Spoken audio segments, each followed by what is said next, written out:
Well, I'm here with the big man himself. He is looking in great shape. I've been chatting to you before this. Mentally, I can't remember you better than this. Stop lying. I'm always in good spirits. And I'm always in shape as well. But being in shape, being in good spirits don't mean anything right now. It's about what happens August 20th / August 21st when that bell strikes 12 o'clock. And the fight's done.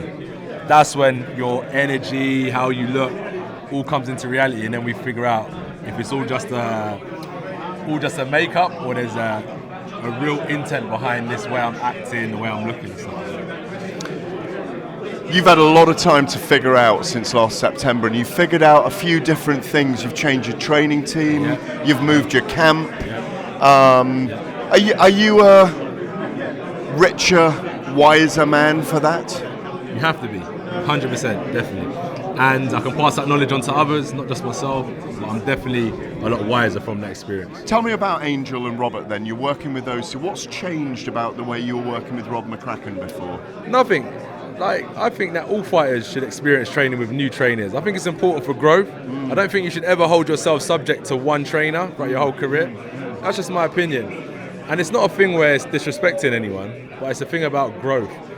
You have to try and experience new things, see what you like from other people if you have the opportunity.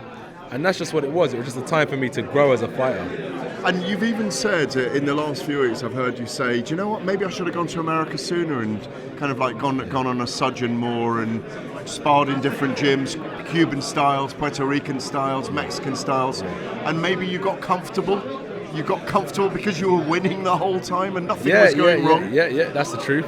And when you're winning, you don't see that you need to make changes. But I'd advise any athlete to make sure they've got a performance director on board, someone who can direct the performance, even when things are going good, find ways to make it better. Tell me about Alexander Usyk then, second time round.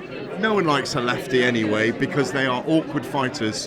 What do you do differently last time round? You're saying you decided to try and outbox him last time to prove yourself, to challenge yourself. Maybe came up short because the game plan was wrong. Tell me about fighting him a second time. He'll be the same guy. I'll be the same guy as well. I'm not going to grow another arm or another leg in that time frame. Do you know what I mean? It's impossible, but we'll be the same guy, but hopefully the result's different and I put on a better performance. Just Anthony Joshua, every tiny little thing that Anthony Joshua does is under the microscope out there in the public. You may not see it or not. You may not see all of that, Anthony, but the thing is, you don't take that criticism on board, I presume. You just grow yourself. I've always tried to give myself to the public since I started professional boxing.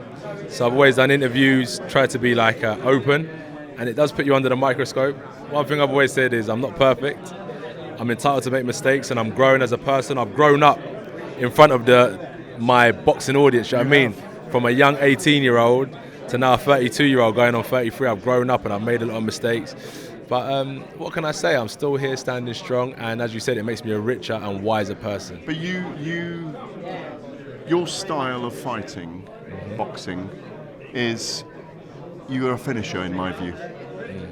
You are a guy who can go out there and finish opponents. Look, that left arm's moving already because you're thinking about it, yeah? Think about what you're going to do to Usyk on August the 20th. Yeah. Do you not think you're a finisher deep inside? I know you, a guy who wants to stop people? I know I am.